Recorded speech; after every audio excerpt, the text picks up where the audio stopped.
Well, hello everyone, and welcome back to War Thunder. My name is Ross, and God, it's Friday when I'm recording this. For those of you who went to work this weekend, or the ones who began school, just imagine that it's Friday. Finally, the first week done, at least. Because I'm not imagining that you're watching this at work. You're probably watching this when you come home, because we kind of, dare I say, irresponsible to watch YouTube, especially my god awful content, uh, at work or at school. Irregardless, and if you don't go to school or go to work, hope you at least had a lovely day whenever you now see this.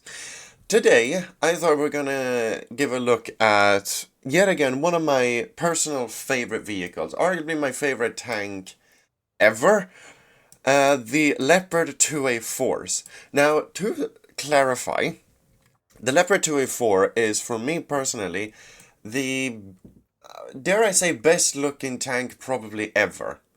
It is an absolutely beautiful machine, I will say. It's not my favorite tank in War Thunder. That would probably be, oh boy, either the Vickers Mark 7 because it has a quicker reload than the Leopards, or God, maybe something like the IS series, like the IS2s. The IS, yeah, like the IS series is very fun, just because they can so easily just delete anything. Sorry for that little ramble. Uh, because now we're going to go on to a different ramble. We're going to go on to the history lesson of the Leopard 2A4. So, in the late 70s, Germany was looking to pretty much completely overhaul their tank fleet of, well, relatively old Leopard 1s and, varying vehicles of the same era, like, the vehicles that you see here. I don't think the T-22 is really fair. Irregardless, they came with a bunch of ideas, like the Leopard 2K. You know what? Actually, no, let's take to Germany. I'll show those off. They started with something like the Leopard 2K, which um, proved relatively efficient, but they didn't really like the hull design. And so they developed into the Leopard, where is it here? The 2AV, which did go overseas in 76, I believe, to compete against the American Abrams in varying categories. The Leopard 2AV actually had better accuracy than the American Abrams tank, but in testing it did have relatively worse protection and gun handling. And so when the Germans brought it back, they decided to overhaul it even more. And so after a bunch of designs and a bunch of iterations, they came up with the Leopard 2A4, being the fourth variant of the Leopard 2 line. Well, actually, technically the fifth, because the Leopard 2A0 was a thing. Which had a complete overhaul system with God knows how many things. It used the old Leopard 2K 120 millimeter Rheinmetall L44 cannon. It had like an automatic fire suppression system. So, for those of you who don't know, in case that bloody tank caught fire for whatever reason, imagine like a sprinkler system that automatically puts it out. That's what these tanks had. Obviously, you won't want a sprinkler system inside a tank, and I gotta be honest, I don't really know how those for suppression systems work, because I'm not a tanker. I'm just a dude who's interested in tanks. They had like significantly upgraded the armor vastly, and the Leopard 2A4 became the most produced Leopard out of every single one, out of all the variants, the 2A5, 2A6, and all the Leopards that came before. If I remember correctly, they had about nearly 3,000 Leopard 2A4s built by 1994. But because the Cold War had, kind of ended and the Berlin Wall had fallen, both Germany and the Netherlands, who were, I believe, co-building them, or that Germany was, building them for the Netherlands as well. The Netherlands had a bunch, just as a fact.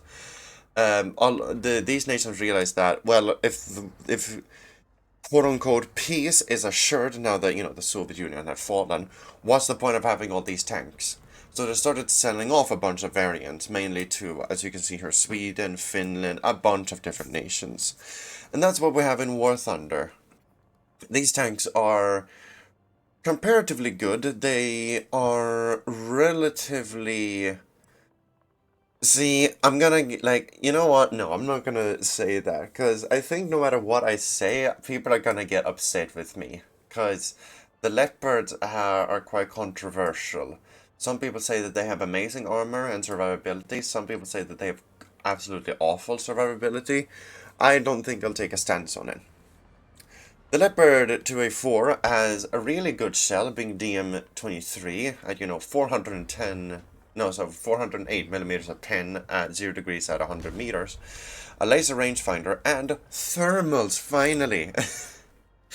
I think it's one of the first Swedish tanks. I think that it's, yeah, the STRV-105 gets thermals, along with the 9040C and 9040B, right? Yeah. But it's one of the first true MBTs to get thermals, and it's a very, very good overhaul, especially from the old Centurion upgrades, like the 105 and 104. I think that's enough rambling, though. Let's take these things into a match and see how they perform. And here we are in the first match. I will say I'm probably quite rusty at War Thunder in general, just because, like, I've been kind of taking a break from War Thunder recently. Like in my personal time as well, not just in videos. But I've been playing a lot of Helldivers recently because of, you know, the new update. That's the son of a heli. That's ours. Okay, it is. I just kind of figured because I heard it behind me. So I deeply apologize if I do anything that seems super illogical and make a lot of stupid mistakes, just because, well, yeah, it's been a really long time since I played it, especially high tier like this. It's a bit, you know, I don't know.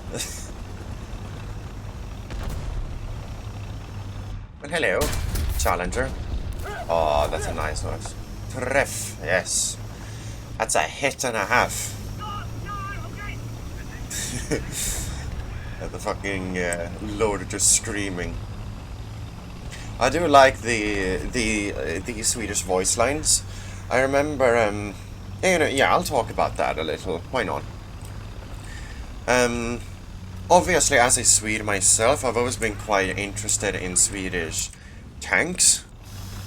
I hear you.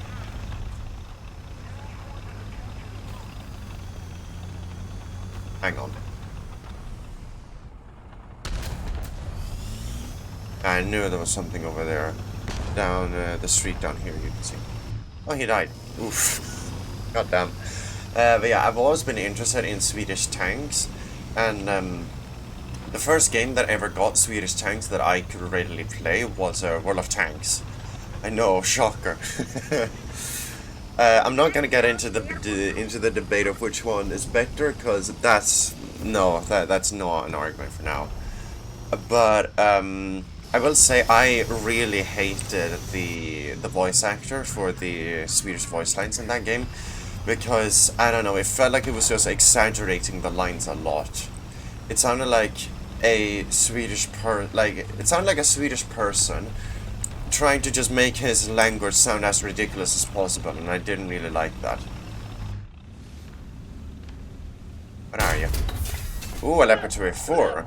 Commander Gunnerad, you might want to back up, good sir. Sir? Oh, I messed up that shot. God damn it. He has his gunner back now, though. Yes! There you go. Alright, let's back out of here. I don't want to push into the spawn just yet. Because my flank's not really secure anymore. Helicopter! That poor old Me-24. But yeah, I gotta be honest, I didn't really like them at all. So it made me very pleased when War Thunder added the Swedish tanks that they didn't like use the same guy for the voice lines, because this guy or these people, honestly, because I think that multiple voices has multiple people voicing the different crew members, and it's very nice to see that these people actually sound like just Swedes in, say, you know, a combat situation. They're not trying to glorify anything, you know, they're just screaming in their language. I don't know if anyone else country that's represented, you know, if we have anyone from Israel or anyone that speaks Hebrew, you know, watching, but obviously, you know, I don't speak Hebrew. So, you know, it's curious to hear, you know, if the Israeli voice lines are accurate. Or, you know, the Syrian for the T-72 Turms or similar. Because obviously I'd say English, the English voice lines are quite decent, both for the British and the American crews. And the, oh, what is it, Indian accent for the Indian vehicles.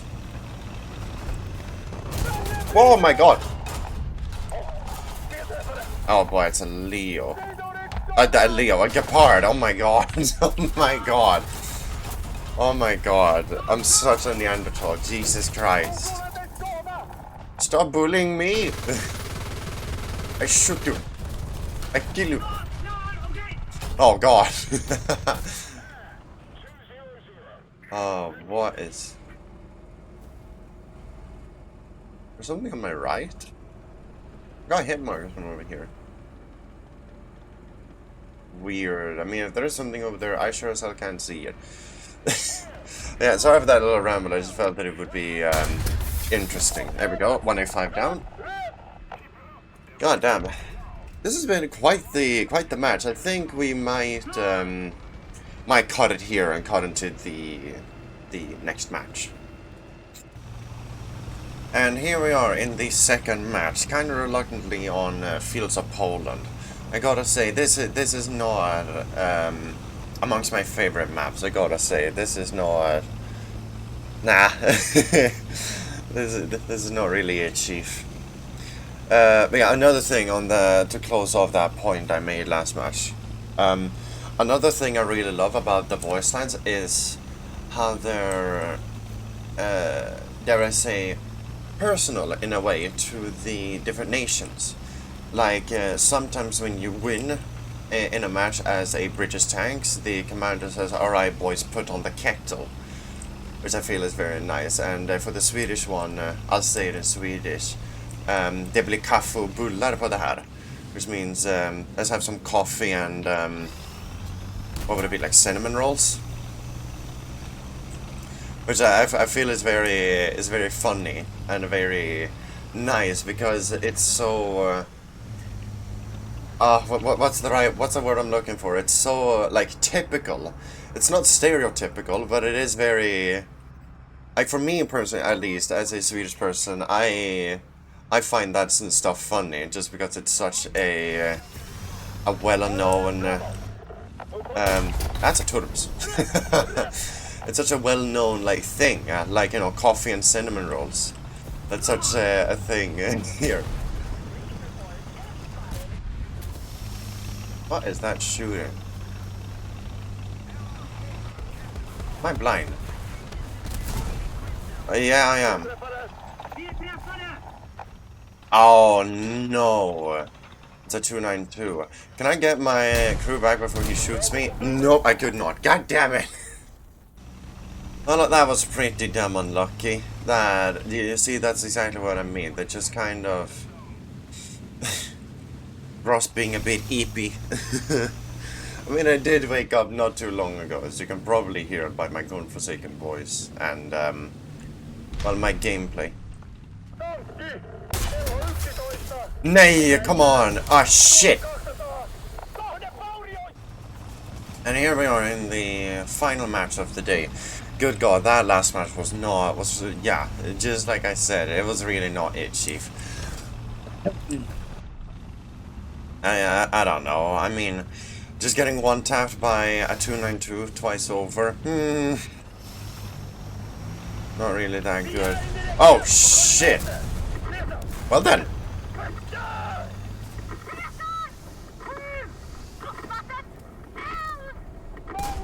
Christ. There's a lot of voice. Shut up! Uh-oh, that's an Abrams. Where's my team to support me? God damn it. Oh man.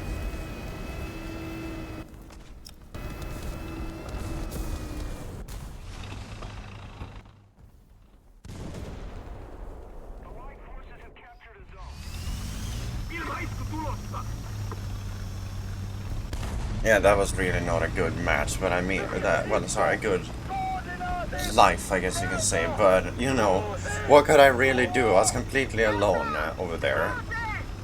Like, there weren't any teammates over there with me. This is a big lobby as well. Where the hell is everyone? There are like 3 people here, 2 over here somewhere. We have people just chilling in spawn. Oh boy. Oh my god, I hit on something. That's good. Let's see what we can do.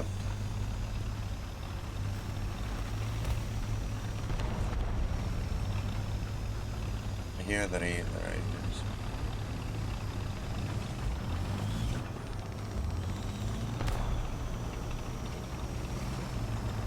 Oh, that's making me very uncomfy. Ah, it's a challenger! Reach out. Oh, please. Please reload. Please reload. There we go, barrel out. What's he gonna do now? Oh, come on. Oh, you little American bastard. Oh my god, stop this.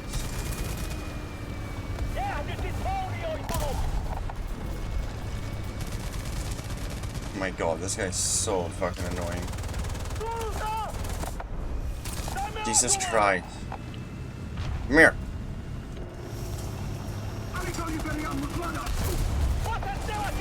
Loader and breach out.